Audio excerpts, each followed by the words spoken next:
Hello students, how are you all? I hope you all are fine. Today we are going to start our 4th standard science subject. Okay, आज हम 4th standard का science subject start करेंगे. Lesson number 14, the sun and the moon. sun और moon के बारे में आज पढ़ेंगे. किसके बारे में बच्चों? sun and the moon. the sun and the star. पहले तो हम the sun and the star के बारे में पढ़ेंगे. आपने देखा होगा क्लाउडलेस मतलब बादल, रात को पूरे बादल नहीं होते हैं, तभी आपने स्टार्स को ट्विंकल करते तो देखा ही होगा, है ना, देखा होगा ना. तो चलो देखो, बाय डे अभी देखो दिन में क्या होता है, जब सन आता है तो क्या होता है, स्टार्स हमें नहीं दिखता, हमें ऐसा लगता है कि वो गायब हो गए हैं. ठीक है, जब हमें सन दिखाई देता है तब क्या दिखता है, ऐसा लगता है कि स्टार्स गायब हो गए हैं. और क्या होता है, ये ह्यूज बॉल ऑफ गैस होता है, एकदम बर्निंग. देखो ये ह्यूज बॉल होता है बर्निंग गैसेस का. ठीक है, और वो ऑफ लाइट होता है. ठीक है, because they are so hot, इसकी वजह से वो क्या होता है, वो एकदम हॉट यानी गर्म होता है. ठीक है बच्चों, देखो सन है ना, स्टार के मुकाबले सन पास में है. स्टार थोड़ा ज़्यादा दूर है, उसके मुकाबले सन थोड़ा पास में है, नियरेस्ट है प्लैनेट की. ठीक है, तो देखो तो वहाँ पे क्या होता है, इसलिए हमें सन बड़ा दिखता है और स्टार थोड़ा दूर है तो उसके वजह से वो छोटा दिखता है. ठीक है, और देखो अगर हम वहाँ जाना चाहेंगे हमें कितना टाइम लगेगा, 500,000 ईयर्स लगेंगे वहाँ तक पहुँचने के लिए, ट्रैवल करने के लिए. ठीक है, और लाइट वहाँ पे क्या आती, लाइट वहाँ से आती है ना, कमिंग फ्रॉम, देखो वहाँ से आती है, डीम होती जाती है, बिकॉज वो बहुत, देखो स्टार है ना बहुत दूर होता है अर्थ से, तो उसकी वजह से क्या होता है कि वहाँ से जो लाइट आती है वो डीम होती जाती है, इसलिए वो थोड़ी लाइट दिखती है हमें. ठीक है, और स्टार्स एकदम वो ओवर स्काई के ऊपर रहता है. ठीक है, उसको देखना थोड़ा वो होता है. ठीक है, वो हम नोटिस कर सकते हैं, वो ग्रुप्स में रहते हैं. कैसे ग्रुप्स में रहते हैं? ठीक है, ग्रुप्स ऑफ स्टार्स होता है, स्टार के पैटर्न होते हैं, उसे कॉन्स्टलेशन कहते हैं. क्या कहते हैं? कॉन्स्टलेशन. ठीक है, स्टार्स के ग्रुप को कॉन्स्टलेशन कहा जाता है. देखो टोटल 88 है, कितने हैं कॉन्स्टलेशन? 88 कॉन्स्टलेशन. देखो अलग सबका नाम दिया गया है, एशियन टाइम से ही उनका नाम दिया गया, एकदम पुराने ज़माने से ही उन सब का नाम दिया गया है. सब स्टार्स के ग्रुप का अलग अलग नाम होता है, वो हमारे पूर्वजों ने दिया हुआ है ऑलरेडी. ठीक है, आज उसके बारे में भी देखेंगे, अलग अलग पैटर्न्स के बारे में देखेंगे, सब स्टार के ग्रुप को क्या कहते हैं, तो उसको कॉन्स्टलेशन कहते हैं. कितने हैं? तो 88 है. ठीक है, उर्सा मेजर, ग्रेट बेयर, ये सब उसके नाम है कॉन्स्टलेशन के, कुछ एग्जाम्पल है. अभी हम सोलार सिस्टम के बारे में देखेंगे. किसके बारे में बच्चों? Solar system. Solar system consist of, solar system में क्या क्या है बच्चों? सन है, अर्थ है, प्लैनेट है. ठीक है, उसके आसपास है. ठीक है बच्चों, देखो सोलर सिस्टम में कौन क्या क्या इंक्लूड होता है बच्चों, तो देखो जैसे कि सन है, 8 प्लैनेट्स है, वो सब अपने सोलर सिस्टम का पार्ट है, और मून भी है. ठीक है, हाँ चलो अभी हम आगे बढ़ते हैं. कॉन्स्टलेशन सर्विस टाइनी प्लैनेट्स, छोटे छोटे प्लैनेट्स है. ठीक है, प्लेन्स है, फिर एस्ट्रॉइड्स हैं, प्लैनेट्स है, वंडर होते हैं एक जगह, मतलब घूमते रहते हैं, हेवनली बॉडी है ना, जैसे हाँ ऑर्बिट. ठीक है, दैट्स ऑर्बिट है. फिर सन है. ठीक है बच्चों, फिर देखो ये सब हमारे सोलर सिस्टम का पार्ट है. सन है, 8 प्लैनेट्स है, हेवनली बॉडी है. ठीक है, फिर आगे हम पढ़ेंगे. ठीक है बच्चों, गैसेस हैं, रॉक्स है, मेटल, वो सब के बारे में भी है. ईच ऑफ द प्लैनेट्स, देखो ईच ऑफ हमारे यहाँ पे 8 प्लैनेट्स है, तो वो सब अलग अलग चीज़ से बने हुए हैं, अलग अलग चीज़, मतलब वो अलग अलग है ना रे बच्चों, एक ही तरह तो नहीं है, अलग अलग है. हर प्लैनेट अलग अलग है, सन के आसपास घूमते हैं अपने ओवल शेप में. ओवल शेप पता है ना, एग टाइप का शेप होता है, अंडे जैसे शेप में. ठीक है, ओवल. ठीक है, दिस पार्ट इज कॉल्ड, उस पार्ट जो घूमते हैं उस पार्ट को ऑर्बिट कहा जाता है. The sun pull all planets, देखो सन के आसपास वो रहते हैं. ठीक है, पुल करता है उसे. ठीक है, तभी देखो आगे हम देखेंगे their moons and the asteroids. देखो उनके मून्स और उनके एस्ट्रॉइड को, वेरी स्ट्रॉन्ग फोर्स, वो स्ट्रॉन्ग फोर्स को ग्रेविटी बोलते हैं. क्या कहते हैं बच्चों? ग्रेविटी. क्या कहते हैं? जो फोर्स अपने तरफ खींचती है उसको ग्रेविटी कहते हैं. The force keep the planets to move into the fix orbit. देखो जो फोर्स है जो प्लैनेट्स को एक फिक्स पार्ट में घूमने में मदद करती है, वो क्या उसको हम हिला नहीं सकते. They can not move away from their orbit, वो अपनी जगह से हिलती नहीं है खुद, मतलब देखो वो फिक्स सर्कल लगाते हैं ना, तो वो फिक्स घूमते हैं वहाँ से, मतलब ऐसा नहीं कि आगे पीछे कभी नहीं होती है, ठीक है। तो मोमेंट को क्या कहते हैं, सन और रोटेशन कहते हैं, ठीक है। मतलब पूरा चक्कर लगाती है लेकिन अपनी लाइन से आगे पीछे नहीं होती है, ठीक है। देखो इस तरह से मूवमेंट होता है उनका, देखो ओवल शेप में मूवमेंट हो रहा है ना। हाँ देखो, just like earth the plan, जैसे कि हमारे अर्थ कैसे घूमता है उसी तरह और भी प्लैनेट्स घूमते हैं, डिफरेंट डिफरेंट प्लैनेट्स घूमते हैं, ठीक है, अलग अलग स्पीड में। सबका स्पीड अलग अलग होता है, कुछ स्पीड करता है एकदम फास्ट होता है, कुछ एकदम स्लो होता है। लेकिन जैसे अपना अर्थ घूमता है अपने ही जगह पे, उसी तरह सब प्लैनेट्स घूमते हैं, लेकिन सबका स्पीड कम है, किसी नहीं, मतलब सबका स्पीड अलग है, किसी का कम है तो किसी का ज़्यादा है, सबका स्पीड अलग अलग है। पूरे 8 प्लैनेट का साइज़, शेप और सब अलग अलग है। तो हम पहले देखेंगे कि सन के नियरेस्ट कौन से प्लैनेट हैं। तो सन के नियरेस्ट 4 प्लैनेट आते हैं, एक तो मर्क्यूरी है, वीनस है, अर्थ है और मार्स है। ये क्या होते हैं बच्चों, सन के थोड़े पास में होते हैं। कौन से प्लैनेट है जो सन के एकदम पास है, तो mercury, Venus, earth and Mars, ये पास में है और ये थोड़ा छोटा है, स्मॉलेस्ट प्लैनेट है, ठीक है। ये 4 प्लैनेट स्मॉलेस्ट है। अभी हम देखेंगे आउटर प्लैनेट के बारे में। तो आउटर प्लैनेट है जुपिटर है, सैटर्न है, यूरेनस है, फिर नेपच्यून है। ये सब क्या है, लार्ज दिखते हैं क्योंकि ये थोड़ा दूर है, ठीक है। अभी आप पिक्चर में भी देख सकते हो nearest planet and outer planet, ठीक है बच्चों। हाँ फिर देखो, अभी हम आगे देखेंगे। Mercury is the planet closest to the sun. Mercury क्या होता है बच्चों, सन के एकदम पास में है। देखो आप फोटो में भी देख सकते हो, सन के पास में कौन है, मर्क्यूरी है। अभी मर्क्यूरी के बारे में देखेंगे।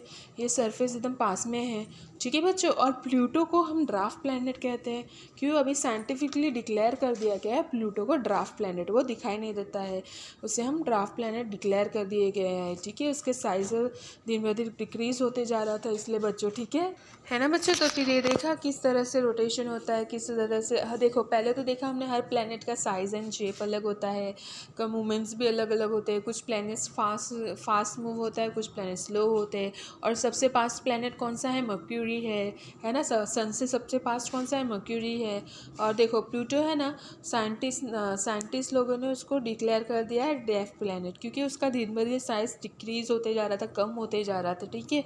और वो सन से देखो नेपच्यून है जो सन से सबसे दूर है। नेपच्यून ऐसा प्लैनेट है जो सन से सबसे दूर है, ठीक है। अभी देखो मोस्ट ऑफ द प्लैनेट, जैसे कि प्लैनेट्स रोटेट होते हैं, है ना। देखो most of the planets take less than a day to rotate on their axis. देखो कुछ प्लैनेट है जो दिन से भी कम लेते खुद के एक्सिस पे घूमने के लिए, मतलब खुद के ही जगह पे।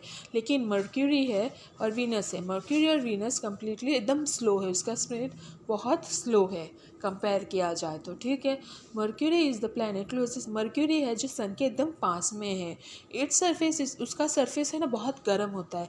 क्यों बच्चों, क्योंकि वो सन के बहुत पास में होता है, तो इसलिए वहाँ पे लाइफ पॉसिबल नहीं होता है, क्योंकि वहाँ पे ज़रूरत से ज़्यादा गर्मी होती है ना बच्चों। और वीनस है usually called an evening star. Venus को क्या कहा जाता है बच्चों, इवनिंग स्टार कहा जाता है, एंड द मॉर्निंग स्टार, ठीक है। अभी देखो हम सैटेलाइट्स के बारे में पढ़ेंगे। किसके बारे में पढ़ेंगे बच्चों, सैटेलाइट के बारे में। Satellite are the heavenly body. देखो ये सैटेलाइट क्या होता है, हेवनली बॉडी होता है जो प्लैनेट्स के आसपास घूमते हैं। Some planets have their own satellite, किसी प्लैनेट्स के पास खुद का सैटेलाइट होता है। देखो हमारा जो मून है वो आर्टिफिशियल, देखो मून है वो नेचुरल सैटेलाइट होता है। क्या होता है बच्चों, मून हमारा नेचुरल सैटेलाइट है। किसका, अर्थ का। मून किसका सैटेलाइट है, नेचुरल अर्थ का, ठीक है। It's revolves around the earth, ये अर्थ के आसपास घूमता रहता है, on is in an orbit. It takes, देखो इसको है ना 28 डेज लगता है रिवॉल्व करने के लिए अराउंड अर्थ के उधर घूमने के लिए उसको 28 डेज लगता है। मोस्टस, देखो मून के पास खुद की लाइट नहीं होती है बच्चों। क्या बच्चों, मून के पास खुद की लाइट नहीं होती है, वो सन की लाइट रिफ़र करता है। किसकी लाइट रिफ़र करता है बच्चों, सन। उसके पास सन की लाइट गिरती है तो वही हमें दिखता है। मून की खुद की लाइट नहीं होती है, तो सन की लाइट उस पर गिरती है, वो उसके वजह से मून हमें दिखाई देता है अर्थ पे उसका, ठीक है। अभी देखो वो रिफ्लेक्शन होता है सन के लाइट का मून पे, ठीक है। देखो अर्थ का खुद का सैटेलाइट है, वो कौन सा है, मून है। और बहुत सारे मैनमेड में मशीनिकल सैटेलाइट भी बनाए हैं हम इंसानों ने, ठीक है। तो वो मैनमेड सैटेलाइट भी बहुत सारे हैं, ठीक है यार। देखो they are usually use by the people to learn about the space. तो देखो मैनमेड सैटेलाइट किस लिए यूज़ किया जाता है, तो स्पेस में क्या हो रहा है, कौन सा मूवमेंट हो रहा है, वो सब के बारे में पढ़ने के लिए, हमारे अर्थ के बारे में, बाहर के एरिया में क्या हो रहा है, किस तरह से मूवमेंट्स हो रही है, ठीक है। वो हमने बनाया है, उससे आर्टिफिशियल सैटेलाइट बोलते हैं। जो मैन ने बनाया है उस मैनमेड सैटेलाइट को आर्टिफिशियल सैटेलाइट भी कहा जा सकता है, ठीक है बच्चों। अभी देखो ये सब के बारे में बताया है। स्ट्रेल 1 में देखो ये तो फर्स्ट आर्टिफिशियल सैटेलाइट है, ये पहला आर्टिफिशियल सैटेलाइट है जो अर्थ में, Aryabhata was the Indian first astrologer artificial satellite. ये देखो ये पहला है जो गया था ना वहाँ पे, तो इसके बारे में स्टडी की थी। तो देखो यूजेस ऑफ आर्टिफिशियल सैटेलाइट, अभी वो किस लिए यूज़ होता है वो देखेंगे। क्या देखेंगे बच्चों, यूजेस ऑफ आर्टिफिशियल सैटेलाइट।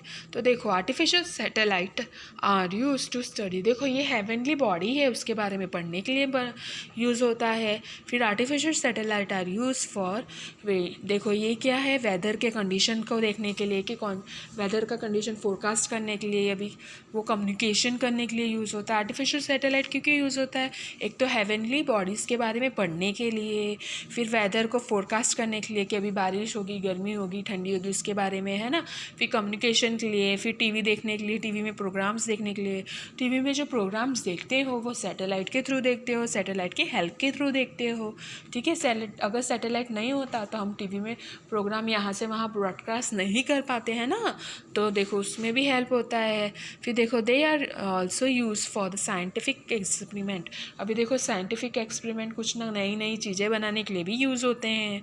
फिर इसमें सैटेलाइट कम्युनिकेशन में कहीं भी कोई भी वर्ल्ड के कोई भी हिस्से में आप कम्युनिकेट कर सकते हो, बातचीत कर सकते हो आसानी से कोई भी वर्ल्ड में, ठीक है, वर्ल्ड के पार्ट में, ठीक है। सैटेलाइट हमारे लिए बहुत यूज़फुल होता है, वो हमारी बहुत सारी चीज़ें हेल्प करता है। ये एरोप्लेन को भी हेल्प करता है सेफली लैंड करने में, शिप में भी हेल्प करता है, ठीक है बच्चों। अभी हम मून के बारे में पढ़ेंगे, किसके बारे में, मून के बारे में। तो देखो अर्थ का ये सैटेलाइट है, ठीक है, ये रिवॉल्व करता है अपने अर्थ के आसपास, ठीक है। तो देखो ये अपना इसका मून है, अर्थ का मून है, ठीक है, इट इज़ अवर मून, और इसको एक रिवॉल्व करने के लिए 28 डेज़ लगते हैं। ये सबसे पास किसके पास है, तो मून है ना, अर्थ के पास है सबसे पास। ये हमें ब्राइटर दिखता है कब, रात में, इसकी लाइट हमें कब दिखती है, रात को दिखती है, ठीक है। देखो इसकी खुद की लाइट तो होती नहीं है, किसकी लाइट रिफ्लेक्ट करता है, सन की लाइट रिफ्लेक्ट करता है, किसकी, सन की लाइट। मून की खुद की लाइट नहीं होती है बच्चों, ठीक है, किसकी लाइट रिफ्लेक्ट करता है, सन की लाइट रिफ्लेक्ट करता है। वो डिपेंड होता है कि किस तरह से सन की लाइट उस पर गिर रही है। फिर देखो एस्ट्रोनॉट उस पर लैंड हुआ तो उसके बारे में लिखा है। फिर रॉकी जर्नी थी, वहाँ पे पत्थर वाला ज़्यादा है, पत्थर वाला एरिया वहाँ पे है, ठीक है, ज़्यादा मोस्टली आपको मून पे पत्थर दिखेंगे। वो देखो moon and take a back and about 6 days, उधर 6 दिन था। फिर देखो उसका प्लेस के बारे में बताया है, उसके अंदर जो खड्डे हैं, देखो अब छोटे छोटे खड्डे होते हैं ना मून में, वो दिखाया है, ठीक है। फिर ग्राउंड पे, ठीक है, पिट्स या फिर क्रीटर्स बोल सकते हैं। फिर वहाँ पे पानी नहीं है, हवा नहीं है, तो वहाँ पे कोई रह नहीं सकता। मून पे हम क्यों नहीं रह सकते बच्चों, क्योंकि वहाँ पे ना पानी है ना हवा है, तो फिर हम कैसे रह पाएंगे वहाँ पे, ठीक है बच्चों। तो आज हमने ये प्लैनेट से रिलेटेड पढ़े। तो कितने प्लैनेट से, 8 प्लैनेट से। कौन से, मर्क्यूरी, वीनस, अर्थ, मार्स, है ना, Mercury, Venus, Earth, Mars, Jupiter, Saturn, Uranus, Neptune, ये सब प्लैनेट्स के बारे में पढ़ा। कौन सा सबसे नियरेस्ट प्लैनेट है बच्चों, तो मर्क्यूरी है, वीनस है, अर्थ है और मार्स है। ये 4 प्लैनेट सबसे नियरेस्ट है। और आउटर प्लैनेट कौन से है बच्चों, तो देखो जुपिटर है, सैटर्न है, यूरेनस है, नेपट्यून है, ठीक है बच्चों, ये सब आउटर प्लैनेट है। तो आज हमने प्लैनेट्स के बारे में पढ़ा, मून के बारे में पढ़ा, आर्टिफिशियल सैटेलाइट के बारे में पढ़ा, और हमारा अर्थ का नेचुरल सैटेलाइट कौन सा है, हाँ तो मून है। तो ये सब के बारे में पढ़ा। होप आपने ये चैप्टर में बहुत सारी चीज़ें सीखी हो। Thank you for watching and listening the video.